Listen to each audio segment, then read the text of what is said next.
Amén, gloria al Señor.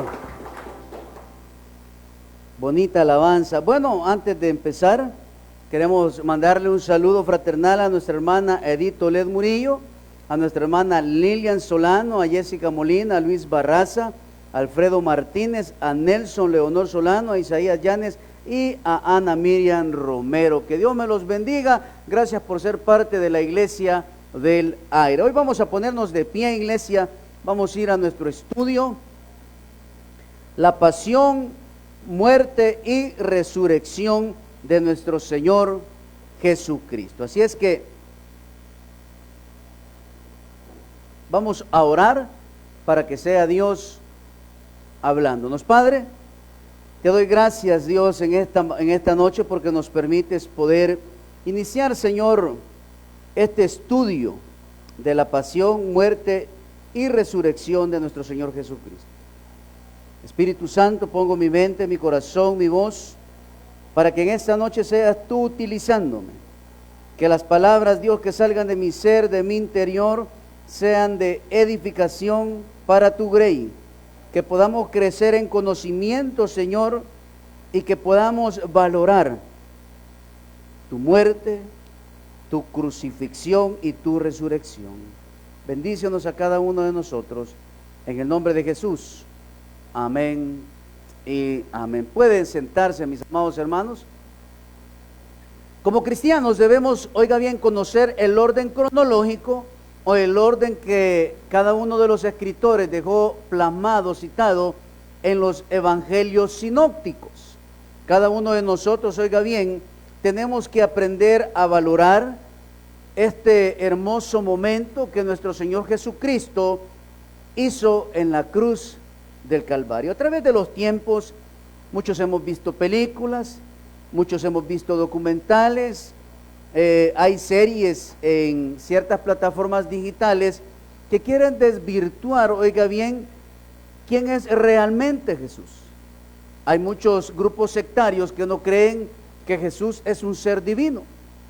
Muchos dicen que fue creado, muchos dicen que el hombre se lo ha inventado, y salió aquella frase, si usted se acuerda, que la religión es el opio de los pueblos, porque el opio es una droga y lo que hace es mantener tranquila a la gente. Pero déjeme decirle que Jesús no es religión. Jesús es el Salvador del mundo. Él es el Cordero Pascual, oiga bien, que días antes de celebrar esa hermosa Santa Cena o ese día de la Pascua, se escogía un cordero para que fuera sacrificado y sobre él, oiga bien, se expiaran todos los pecados del pueblo. Entonces, las demás naciones fuera de Israel, ellas estaban en una enemistad contra Dios. ¿Por qué? Porque eran pueblos paganos. Entonces, el día domingo estuvimos hablando un poquito acerca de esa entrada triunfal. Jesús viene a establecer el plan divino de Dios, hecho desde la eternidad para que el hombre se salvara. Pero Israel, oiga bien, había distorsionado el plan perfecto de Dios. También la confrontación de Jesús con los religiosos de ese momento, oiga bien, era que Jesús venía a encararles. Jesús venía a recriminarle. Jesús, oiga bien, como dicen, venía con patada al pecho a los salvadoreños para decirle: ustedes manipularon la ley y se convirtieron ¿en qué? En sepulcros blanqueados. Eso es lo que vino a hacer el Señor. El Señor vino a confrontar, oiga bien, a los sacerdotes. Y más adelante lo vamos a ver cuando Jesús entra al templo y se decepciona. ¿Por qué, mis amados hermanos? ¿Por qué, mis amados hermanos? Porque la confrontación de Jesús era, por decirlo así, con los grandes judíos. En Marcos, capítulo 11, oiga bien, estudiamos el domingo anterior la entrada triunfal de Jesús a Jerusalén. Y aprendimos el domingo que los que gritaban, los que decían: Hosana al Hijo de David, o sea, sálvanos del yugo opresor romano, son los mismos, oiga bien, que cuando está Jesús ante Pilato, decían, crucifíquenle, crucifíquenle. Son los mismos que decían, oiga bien, suelten a Barrabás. Como en el siglo XXI, mis amados hermanos, tenemos el famoso dicho, a Dios rogando y con el mazo dando. Venimos a darnos golpes de pecho aquí, pero allá afuera odio a mis hermanos. Allá afuera hablo del vecino, allá afuera hablo de las personas, dentro de la iglesia, oiga bien, hablo de los hermanos, hablo pestes de ellos. ¿Por qué, mis amados hermanos? Porque necesitamos cambiar y valorar lo que Jesús hizo en la cruz del Calvario. Por eso dice la Escritura, de modo que el que está en Cristo, dice, nueva criatura es. Las cosas viejas pasaron, todas son hechas nueva. Entonces el viejo hombre, el que está viciado con los deseos de la carne, el viejo hombre que está viciado con el pecado del jardín del Edén, ahora que estamos en Cristo, ¿qué somos? Libres, hermanos, de ese yugo. Somos libres de ese pecado. ¿A través de quién? A través de Cristo Jesús. Este es uno de los eventos, oiga bien, que marca la historia de la humanidad. La gente, al ver que venía el Mesías Salvador, empezó a poner en el camino sus mantos, ramas, y los que iban delante y atrás, unánimes, dando voces, gritaban hosana en las alturas, y que aprendimos que significa ven, sálvanos. También, oiga bien, el mensaje que Jesús traía era confrontativo, como espada de dos filos. Jesús sabía que el mensaje traería resistencia.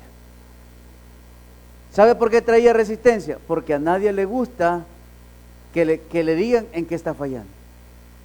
Y oiga bien, y el sumo sacerdote y todo ese séquito de hombres que andaba juntamente con ellos, oiga bien, habían adulterado la ley, habían adulterado el conocimiento, y oiga bien, y habían permitido que la gente se mezclara con los pueblos paganos, que la gente se hiciera idólatra. Los sacerdotes habían permitido, oiga bien, que violaran los sacrificios.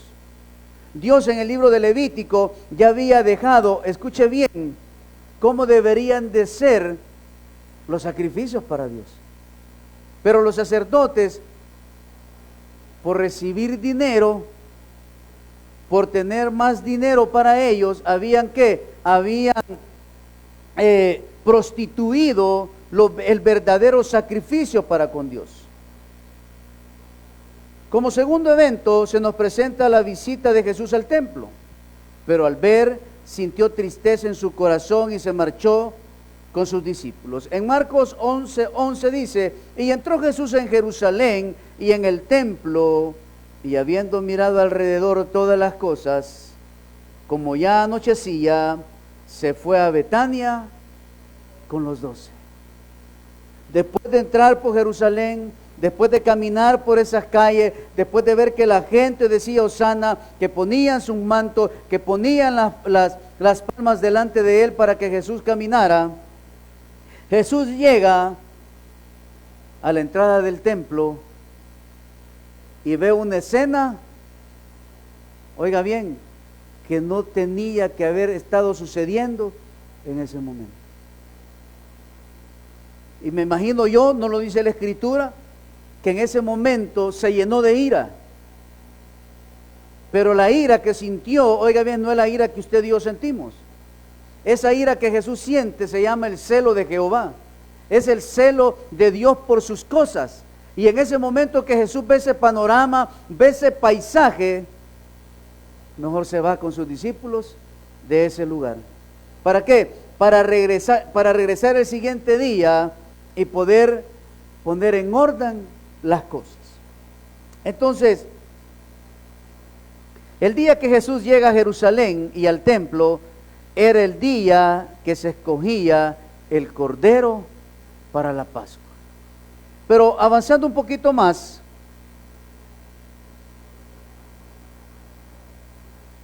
usted y yo, dice la Escritura, que somos templo y morada del Espíritu Santo. Amén. ¿Cómo se sentirá Jesús en este momento al vernos a nosotros? ¿Cómo se sentirá? ¿Qué opinión tendrá Jesús de nosotros? Si en ese momento, al ver la escena del templo, no dice, pero dice, se pudo haber rasgado sus vestiduras, ponerse en silicio, en ayuno y en oración. Ahora la pregunta es, ¿qué dirá de nosotros? ¿Qué dirá del pastor? ¿Qué dirá de usted como oveja? ¿Qué dirá de usted como diácono? ¿Qué dirá de usted como padre, como esposo, como hijo? ¿Qué dirá de nosotros Jesús? ¿Qué verá el Señor en nuestro interior? Oiga bien, que nos puede o lo tenemos triste porque Él esperaría más de usted y de mí. En Lucas capítulo 11 del 12 al 19 describe lo que acontecerá el día lunes cuando vuelvan a Jerusalén. Pero fíjense que el siguiente evento que Jesús sostiene con sus discípulos está ahí en Lucas 11 del 12 al 14. Y dice la Escritura: al día siguiente, cuando salieron de Betania, tuvo hambre. Y viendo de lejos una higuera que tenía hojas, fue a ver si tal vez hallaba en ella el ¿qué? Algo. Pero cuando llegó a ella, nada halló, sino hojas, pues no era tiempo de higos. Entonces Jesús dijo a la higuera: nunca jamás coma nadie fruto de ti. Y lo oyeron sus discípulos. Jesús en esta parte de la higuera quiere hacer una comparación, oiga bien, que todo árbol da fruto a su tiempo. Pero en este caso no es que Jesús quisiera maldecir la naturaleza, sino demostrarle, oiga bien, al pueblo de Israel y a sus discípulos que ellos no habían podido dar frutos dignos de arrepentimiento. Porque recuérdese que Juan el Bautista bautizaba ¿para qué? Para arrepentimiento, no para salvación. Jesús estaba defraudado, oiga bien, con los religiosos porque no habían podido dar frutos. Entonces viene el Señor y hace la comparación entre la higuera y su pueblo y dice, esa higuera es estéril, entonces como es estéril hay que cortarla, hay que quitarla y echarla ¿a dónde? Al fuego. Y más adelante vamos a ver que cuando vuelven a pasar por esa higuera, sus discípulos le dicen, maestro o rabí, mira lo que pasó con la higuera. Y ahí también Dios le dice, es lo que va a pasar con mi pueblo Israel. ¿Por qué, mis amados hermanos? Porque no están dando frutos. Ahora la pregunta sería, o en esta nota vamos a decir, en nuestra vida cristiana, nosotros somos llamados a dar frutos en todo momento, no solo cuando venimos a la iglesia. El cristiano es cristiano 24/7 y 365 días en el año. Entonces, hagámonos la pregunta, ¿estamos dando frutos? Contéstese usted, hermano. ¿Está dando frutos para el Señor? ¿O estamos como la higuera estéril? ¿O no estamos dando fruto a tiempo? ¿O no estoy, oiga bien, enseñándole a las personas que el cristiano da frutos dignos de arrepentimiento? Y él, oiga bien, lo que Dios, lo que Jesús ve en esa nación santa, en ese pueblo, oiga bien, que formó en Ur de los Caldeos, pero este pueblo no quería nada con Dios. Después de la comparación con la higuera, aparece Jesús en el templo ya con un plan para confrontar ¿a quiénes? A los mercaderes, mis amados hermanos.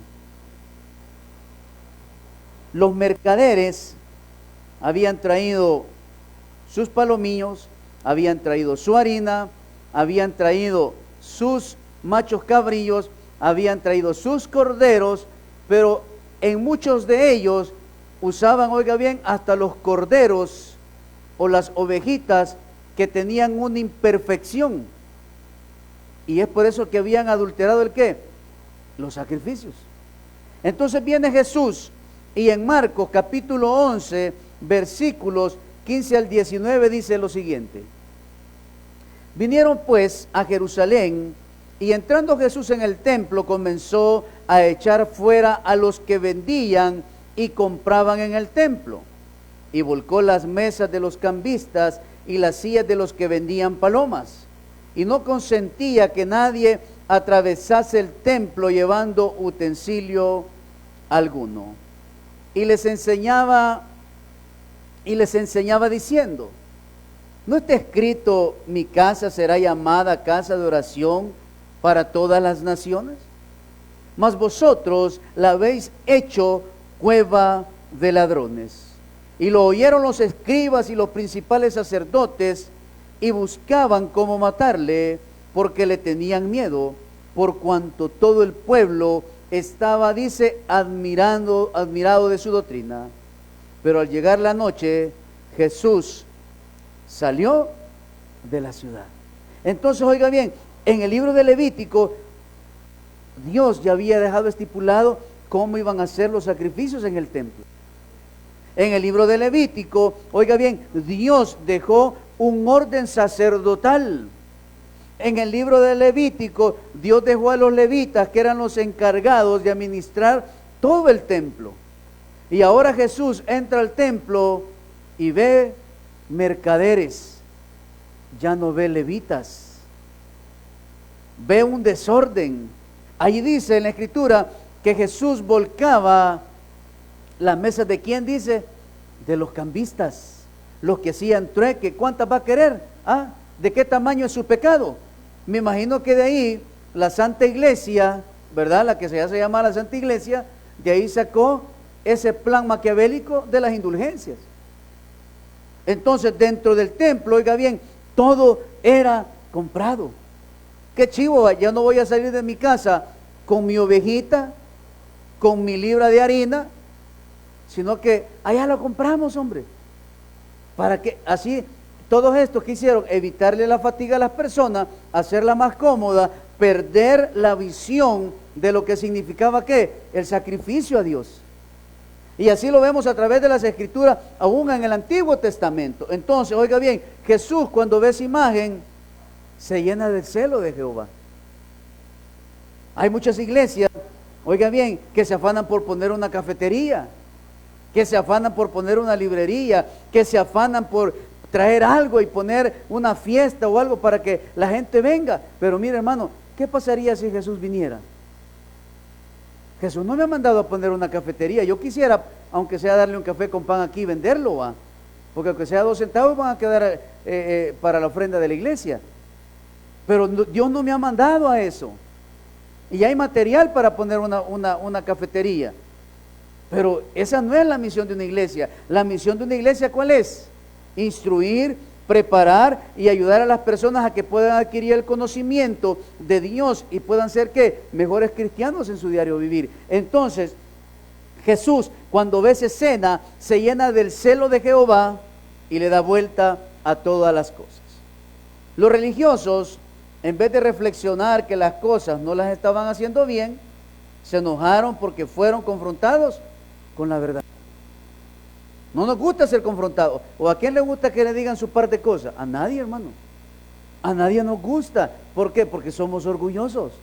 Porque muchas veces somos soberbios. Porque muchas veces somos altaneros. Entonces, los religiosos, cuando vieron que la gente se admiraba de la doctrina de Jesús, querían matarle, querían aniquilarle, pero desde la eternidad ya había un proceso o ya había un plan para que Jesús muriera en la cruz por nosotros.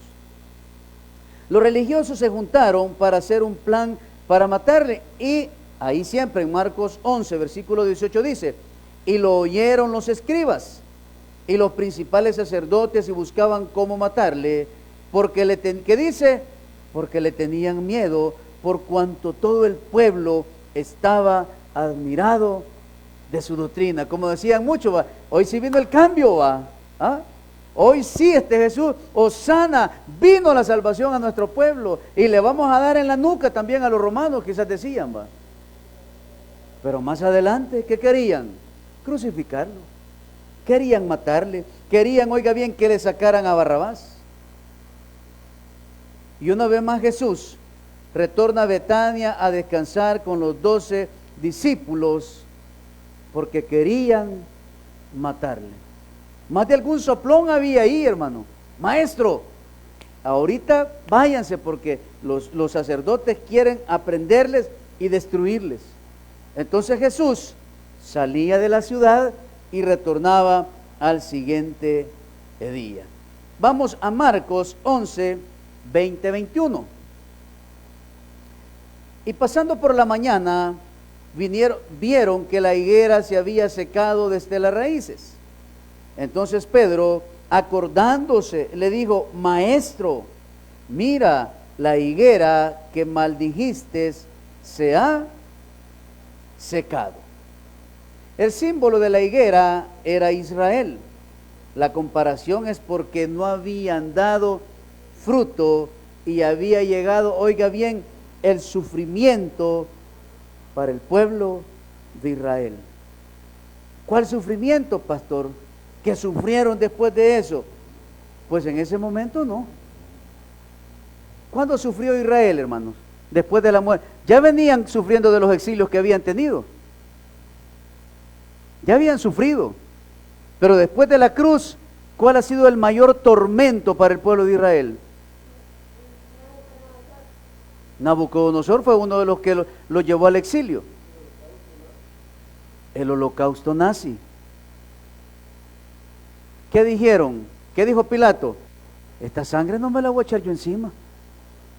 Yo no, dijo, si yo no encuentro a este hombre culpable, este hombre es inocente. ¿Y qué dijeron? Que caiga sobre nosotros y sobre nuestras generaciones lo que le hemos hecho a este hombre. Y en ese momento ellos mismos trajeron la maldición, ¿a dónde? A sus vidas, hermano.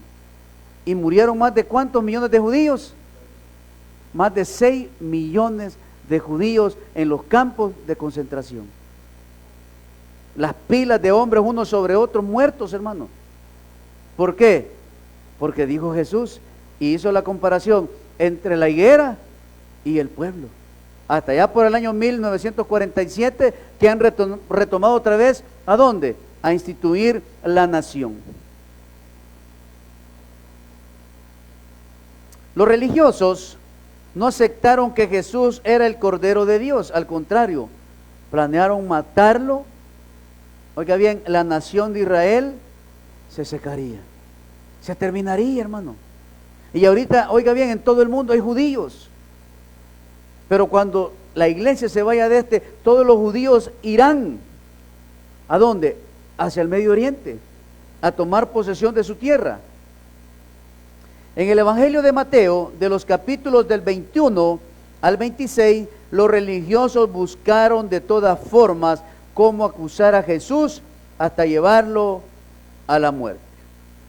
Lo primero que hicieron fue cuestionar la autoridad que Jesús tenía, como Mesías, como Hijo de Dios o como rabino. Ellos podían disponer de Jesús en cualquier momento para destruirle. ¿Por qué, hermano? Porque los estaba confrontando con la ley. Porque el mismo diablo, oiga bien, tentó a Jesús con la Biblia. Y eso es por eso que es bien importante que usted y yo leamos la Escritura, pero aparte de leerla, la memoricemos, que la atesoremos en el corazón, para que cuando venga la tentación, usted y yo podamos tener los versículos idóneos para sacarlos, como dicen, ¿verdad?, de aquí de la funda y poder aplicarlos a la tentación que estamos viviendo. Versículo clave: el avisado ve el mal y se aparta, pues. ¿O no? Usted ve que allá están agarrándose a balazos, pero el salvadoreño, ¿qué hace? Quiero ir a ver, dice. ¿Verdad que eso dice el salvadoreño, va? Pero el avisado, y allá el hermano baleado de la pierna, va. ¿Por qué? Porque fue a ver. ¿Pero qué tengo que hacer yo? Lo contrario, porque ahí hay un mal. Entonces, oiga bien, Jesús sabía que esos hombres querían destruirle. Vamos a Mateo 21, del 23 al 27. Y aquí vamos a encontrar la autoridad de Jesús. Lo que se preguntaban estos fariseos y los saduceos y el sumo sacerdote y todo su séquito. Y dice, cuando vino al templo, los principales sacerdotes y los ancianos del pueblo se acercaron a él mientras enseñaba y le dijeron, ¿con qué autoridad haces estas cosas? ¿Y quién te dio esta autoridad? Respondiendo Jesús les dijo, yo también os haré una pregunta. Y si me la contestáis, también yo os diré con qué autoridad hago estas cosas. El bautismo de Juan, ¿de dónde era? ¿Del cielo o de los hombres? Ellos entonces discutían entre sí diciendo, si decimos del cielo nos dirá, ¿por qué pues no le creísteis? Y si decimos de los hombres, tememos al pueblo porque todos tienen a Juan por profeta. Y respondiendo a Jesús dijeron, la salida más fácil, hermano, no sabemos.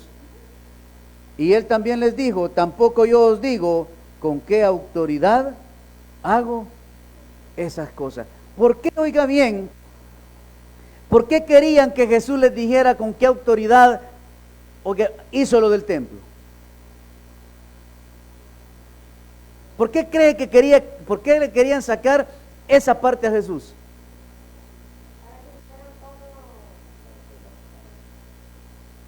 Para tener un motivo para declararlo blasfemo y entregarlo a la rey romana. ¿Para qué? Para que le mataran, para prenderlo, para que no siguiera, oiga bien, confrontándonos con la ley, para que no siguiera diciéndolo en qué se habían equivocado.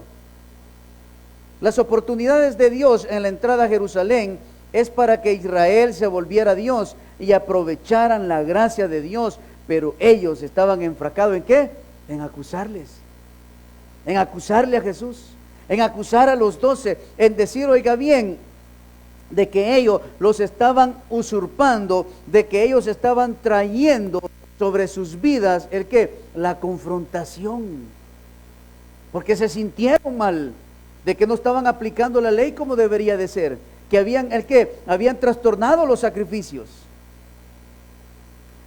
Lo interesante de esta historia, oiga bien, cuando ellos le cuestionan su autoridad, Jesús les narra 3 parábolas para que ellos pudieran entender. O sea que no entienden, pues. O sea que no entienden que las cosas las están haciendo mal. ¿Ah? O sea que no han entendido que a la iglesia se viene a aprender.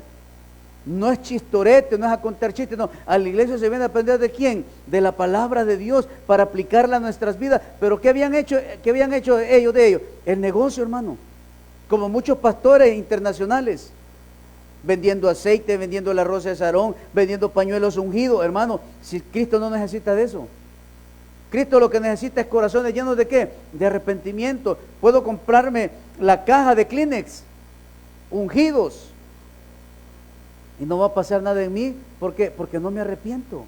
Y es lo mismo que habían hecho ¿qué? Estas personas. Número 1, lo primero que encuentra en Mateo 21, 28 es la parábola de los 2 hijos.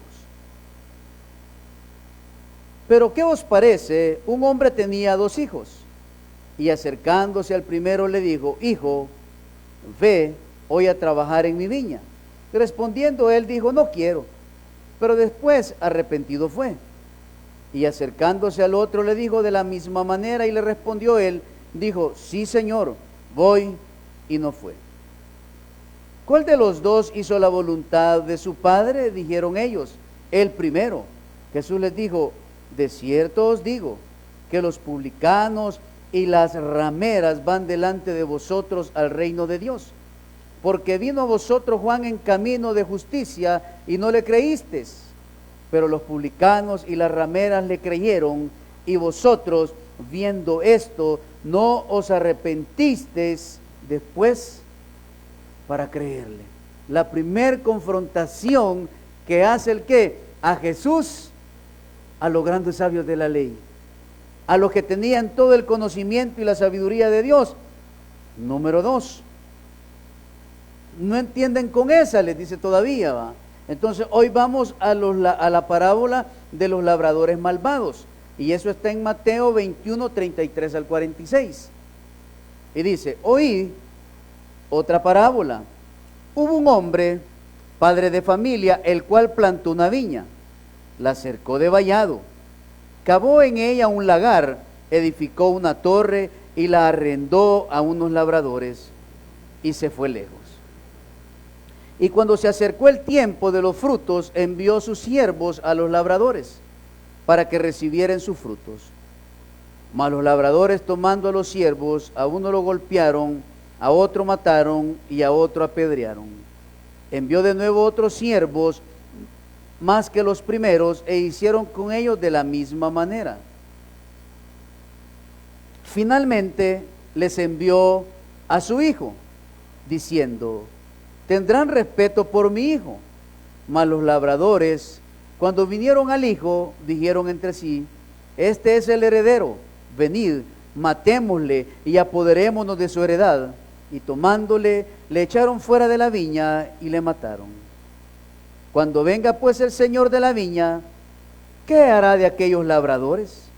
Le dijeron: a los malos destruirá sin labrador, sin misericordia, y arrendará su viña, que dice, a otros labradores, que le paguen el fruto a su tiempo.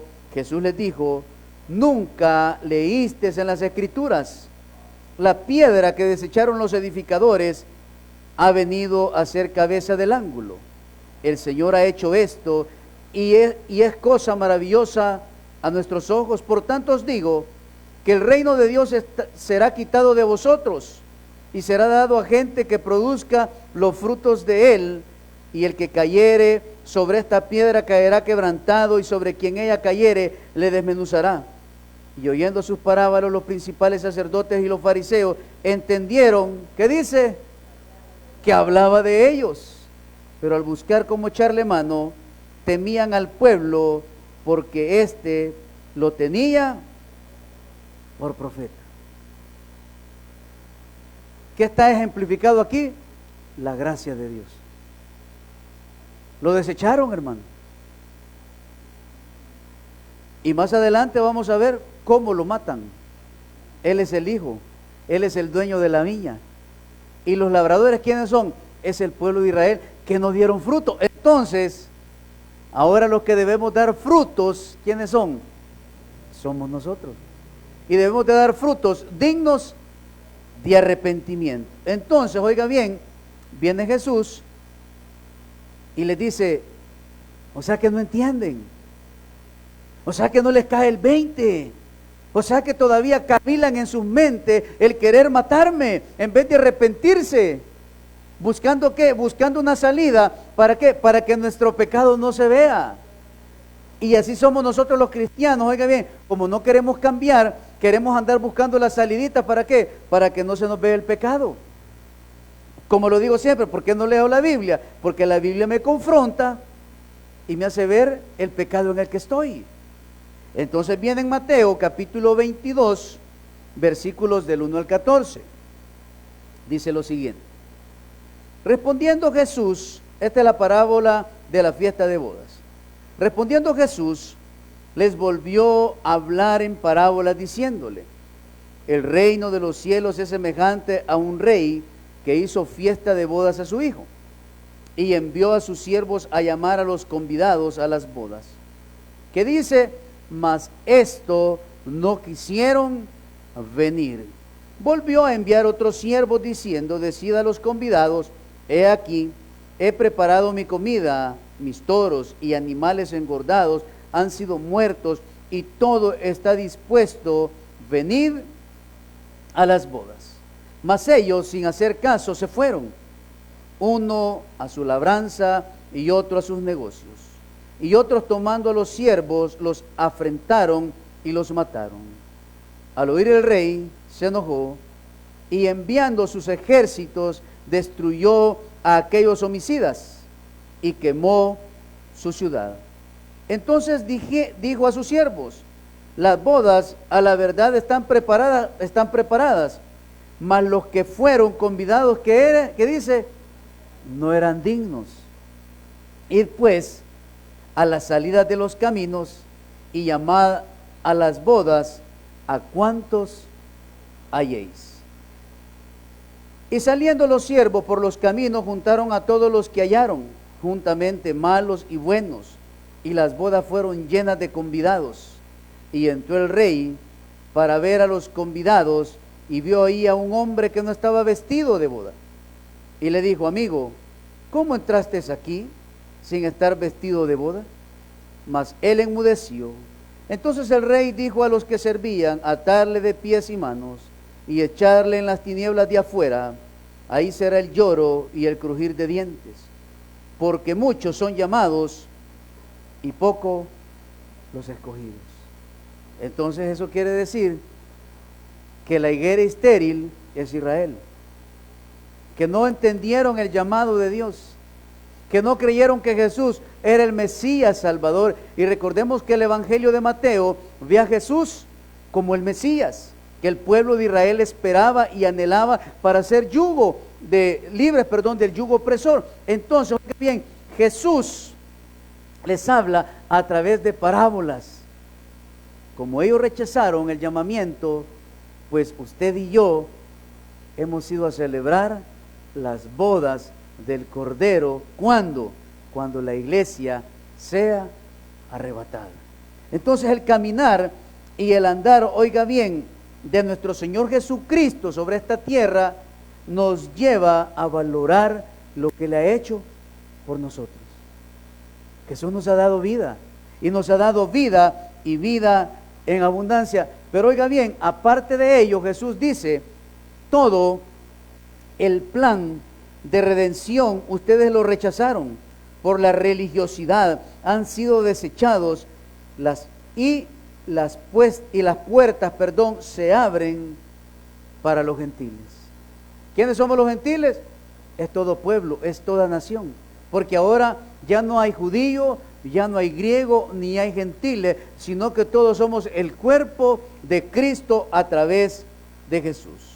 Entonces no les bastó que Jesús los confrontara a través de parábolas, no les bastó que Jesús los comparara con la higuera estéril, no les bastó que los comparara con esos hombres malvados, sino que vienen en su arrogancia y en su conocimiento, le dicen que le quieren hacer 3 preguntas. Y estas 3 preguntas que le hacen es para tener motivos. ¿Para qué? Para apresarle. Vamos a la primera, que la encontramos en Mateo 22, del 15 al 22. Este estudio hay que leer, hermanos, para ir viendo cronológicamente el desarrollo y el caminar de ¿quién? De Jesús sobre la tierra. Por eso está invitado para que pueda venir a la iglesia mañana, el jueves y el viernes. Estaremos cerrando este estudio bíblico. La primera pregunta que le hicieron fue la cuestión del tributo. Entonces se fueron los fariseos y consultaron cómo sorprenderle en alguna palabra. Y le enviaron los discípulos de ellos con los herodianos, diciendo: Maestro, sabemos que eres amante de la verdad y que enseñas con verdad el camino de Dios, y que no te cuidas de nadie, porque no miras la apariencia de los hombres. Dinos pues, ¿qué te parece? ¿Es lícito dar tributo a César o no? Lo confrontan, ¿verdad? Pero mire lo que le dice el Señor. Pero Jesús, conociendo la malicia de ellos, les dijo: ¿por qué me tentáis, hipócritas? Mostradme la moneda del tributo. Y ellos le presentaron un denario. Entonces les dijo: ¿de quién es esta imagen y la descripción? Le dijeron: de César. Y les dijo: dad pues a César lo que es de César, y a Dios lo que es de Dios. Oyendo esto, se maravillaron, y dejándolo, se fueron. ¿Quiénes se maravillaron? Los herodianos. ¿Quiénes los habían mandado? Los que querían aprenderle para matarle. Pero no era el tiempo todavía, hermanos. Todavía tenía que seguir Jesús, oiga bien, confrontándolos para que se arrepintiesen. La segunda pregunta es la siguiente, que está en Lucas 20, siempre está ahí mismo en Mateo, está en Mateo 22, 23 al 33. Y la siguiente pregunta es acerca de la resurrección. Aquel día vinieron a él los saduceos. Esta era un grupo o era una secta de ese momento, que dicen que no hay resurrección, y le preguntaron, diciendo: Maestro, Moisés dijo, si alguno muriere sin hijos, su hermano se casará con su mujer y levantará descendencia a su hermano. Hubo pues entre nosotros 7 hermanos. El primero se casó y murió, y no teniendo descendencia dejó su mujer a su hermano. De la misma manera también el segundo y el tercero hasta el séptimo. Y después de todos murió también la mujer. En la resurrección, pues, ¿de cuál de los 7 será ella mujer, ya que todos la tuvieron? Los saduceos no creían en la resurrección, hermano. Solo vea cómo son los otros malvados, maléficos. Pero como Jesús leía la Biblia, no la Biblia había sido enseñado en la ley. Entonces respondió Jesús, les dijo: ¿erráis ignorando las Escrituras y el poder de Dios? Porque en la resurrección, oiga bien, ni se casarán, ni se darán en casamiento, sino serán como los ángeles de Dios en el cielo. Pero respecto a la resurrección de los muertos, ¿no habéis leído lo que os fue dicho por Dios cuando dijo: yo soy el Dios de Abraham, el Dios de Isaac y el Dios de Jacob? Dios no es Dios de muertos, sino de vivos. Oyendo esto la gente se admiraba de su doctrina. Y así, hermano, siguieron cuestionándole. Y entonces le cuestionan con la pregunta número 3. Y le dice, hablándoles acerca del gran mandamiento. Entonces los fariseos, oyendo que había hecho callar a los saduceos, se juntaron a una, y uno de ellos, oiga bien, intérprete de la ley, preguntó por tentarle diciendo: Maestro, ¿cuál es el gran mandamiento de la ley? Jesús le dijo: amarás al Señor tu Dios con todo tu corazón, y con toda tu alma, y con toda tu mente. Este es el primer y gran mandamiento. Y el segundo es semejante: amarás a tu prójimo como a ti mismo. De estos 2 mandamientos depende toda la ley y los profetas. No hallaron, hermano, palabras para acusarle, no hallaron palabras para entregarle. Más bien, oiga bien, estos hombres siempre se sentían confrontados con el plan perfecto de Dios. Después de esto, según los historiadores, dicen que Jesús le citó por 7 veces la siguiente expresión a los fariseos y saduceos: ay de vosotros, escribas y fariseos hipócritas. Cualquiera podría decir que Jesús fue a buscar confrontación a Jerusalén. Pues la verdad que sí, hermano. Jesús sabía por qué había venido. Jesús sabía, y el celo que sentía por las cosas de su Padre lo iban a llevar, oiga bien, hasta la muerte. ¿Por qué?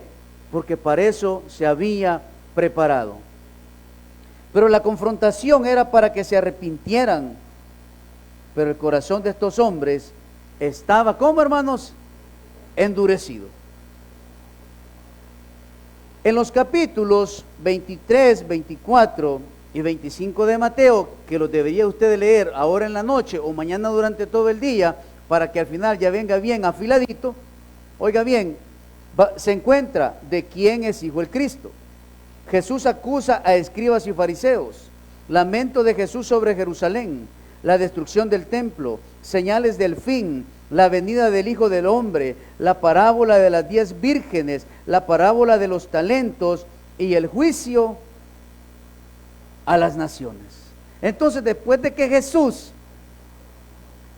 los confronta con las parábolas, le gana la batalla en el esgrima bíblico de las 3 preguntas, los confronta con la ley, a pura palabra les hace ver que son hipócritas, que son farsantes.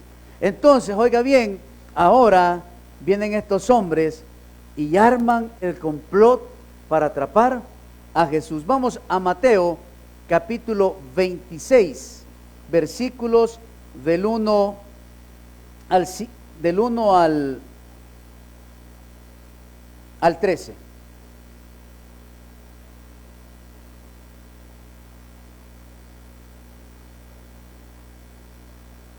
Perdón, Mateo del 1 al 5. Mateo 26 del 1 al 5. Cuando hubo acabado Jesús todas estas palabras, ¿cuáles palabras? Las que acabamos de leer. Dijo a sus discípulos: ¿sabéis que dentro de 2 días se celebra la Pascua? Y el Hijo del Hombre será entregado para ser crucificado. Entonces los principales sacerdotes, los escribas y los ancianos del pueblo se reunieron en el patio del sumo sacerdote llamado Caifás y tuvieron consejo para prender con engaño a Jesús y matarle, pero decían: no durante la fiesta, para que no se haga alboroto en el pueblo.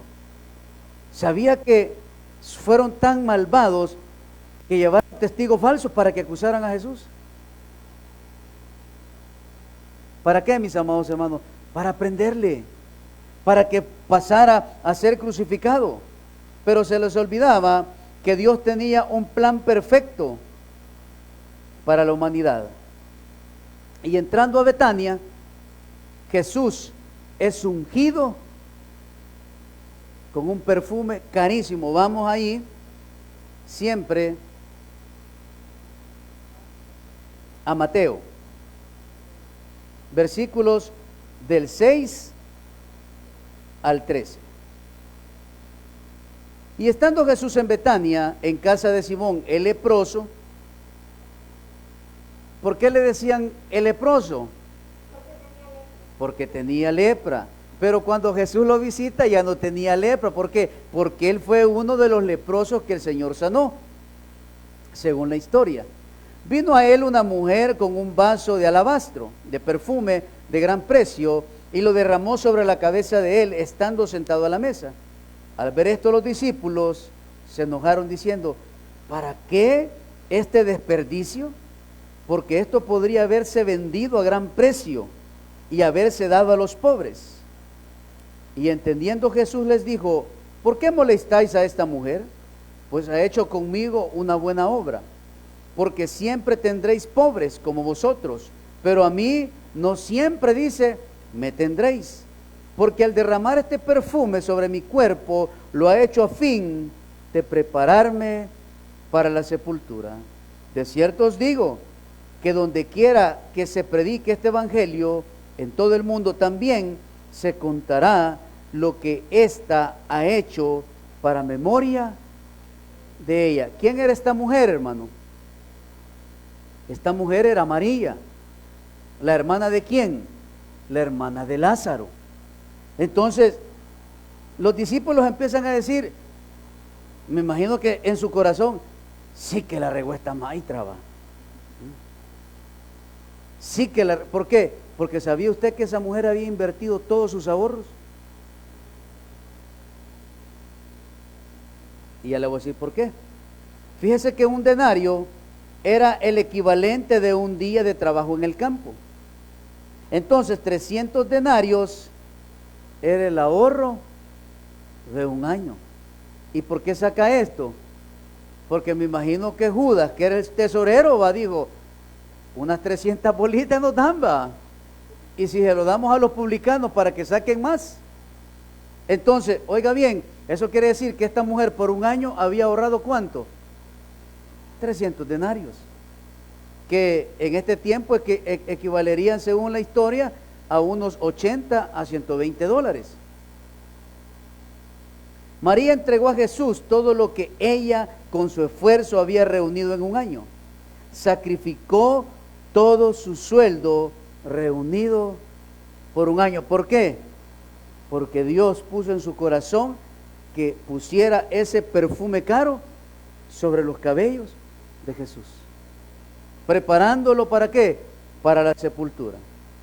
Y aquí vamos a cerrar para que entremos mañana en la parte de Judas ofrece entregar a Jesús. Todo lo que hemos recibido desde la salvación y vida eterna ha provenido del Señor. Jesús murió en la cruz por nosotros. Él nos amó primero a nosotros. Nuestra vida debe ser de gratitud ante el Señor. En esta primera parte que hemos abordado, podemos ver el propósito de Dios, primeramente para su pueblo, y también el propósito de Dios para los gentiles.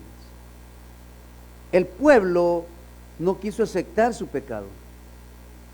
El pueblo, o por decirlo así, el sumo sacerdote, los ancianos y todos aquellos que tenían que ver con la ley, no quisieron asumir su derrota, que no pudieron, oiga bien, expandir la ley, que no pusieron la ley en el corazón de sus generaciones, que corrompieron, oiga bien, los sacrificios del templo, que se hicieron aliados mismos del imperio romano, y no quisieron venir ¿a qué? A arrepentimiento. Y por no quererse arrepentir, mejor empezaron a cavilar en sus mentes cómo podían aprender ¿a quién? A Cristo Jesús. Usted y yo, para gloria de Dios, somos salvos. Dios nos ha comprado con su sangre. Lo único que nos hace falta, oiga bien, a muchos, para recibir las garantías, las bendiciones de Dios, es arrepentirnos de nuestra mala manera de vivir, asumir nuestra responsabilidad como creyentes, porque en Cristo somos más que vencedores. Dele un buen aplauso al Señor en esta noche. Padre, te damos gracias, Dios, por esta enseñanza, por esta primera parte. Hemos hecho un recorrido, Señor, a través de la Biblia, no a través de una película de Hollywood, no a través, Dios, de un reportaje de National Geographic, no a través, Dios, de un almanaque, sino a través de la verdad absoluta que se llama la Biblia, la palabra de Dios. Gracias, Señor, porque viniste a este mundo.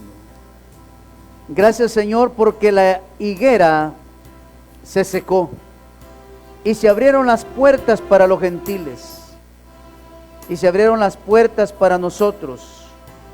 Gracias, Señor, por haber puesto tu mirada, tu amor en cada uno de nosotros. Ayúdanos a no desmayar. Ayúdanos a valorar tu gracia.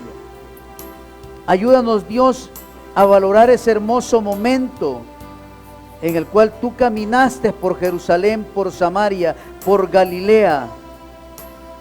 Gracias, Señor, porque en tu caminar sanaste a muchos, les diste vida, pero siempre tu mensaje fue: ve y no peques más, ve y arrepiéntete, y aprovecha la oportunidad que Dios te ha entregado. Señor, gracias por amarnos, gracias por tu fidelidad, gracias por tu amor, gracias porque tú siempre estás con nosotros, Señor. Por eso en esta noche te cantamos: gracias por ser bueno, por amarnos y por tu cruz. Gracias por ser bueno, gracias por amarme, dígalo. Gracias por amarme, gracias por la cruz. Gracias por la cruz, gracias por pagar por mí.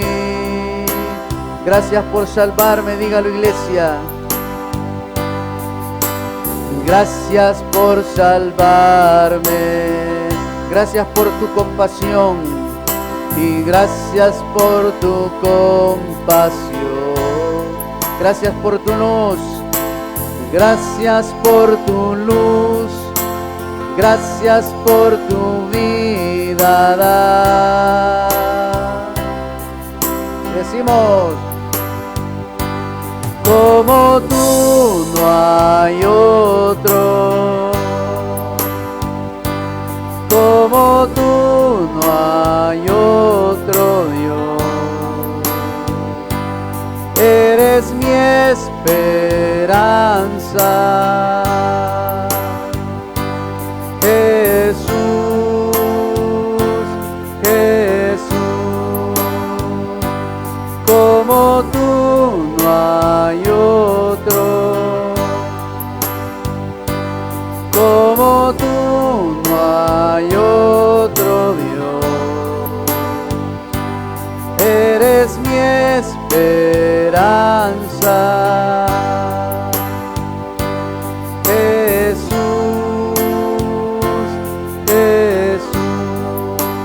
Señor, por habernos amado en la cruz. Ahora, si usted está viendo este mensaje y aún no ha recibido a Jesús, quiero invitarle a que hoy pueda recibir a Jesús como su Salvador. Solo tiene que tener arrepentimiento y fe para creer, diciendo esta oración: Señor Jesús, reconozco que soy pecador, pero hoy me arrepiento de mis pecados. Abro las puertas de mi corazón y te recibo como mi único y suficiente Salvador personal.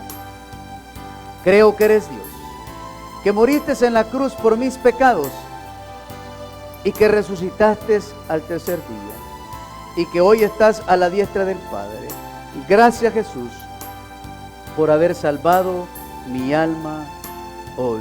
Si hizo esta oración, hoy le invito a que se acerque a la iglesia más cerca de su casa, que busque al pastor de ese lugar y le diga que le hable más de la salvación, que quiere hacer esa profesión pública de fe dentro de la iglesia. Si tiene una Biblia en casa, abra el Evangelio de Juan, el Evangelio del amor, el verbo hecho carne. Gracias, Señor, por tu amor, por habernos traído con bien a buscar de ti. Ahora retórnanos con bien a nuestro lugar de destino y que donde quiera que estemos seamos luz en medio de las tinieblas. En el nombre de Jesús, amén y amén. Dele un buen aplauso al Señor. Para aquellos que ya están de vacaciones, los espero mañana a las 6 de la mañana en Amaneciendo con Dios, en la tercera parte del capítulo 22 de los Salmos. Así que véngase de mañanita y aquí lo espero a las 6 de la mañana. Así es que mañana me voy a traer a José, me voy a traer a la Catherine, a la Pamela. Así es que Dios me los bendiga, hermanos. Bendiciones para todos.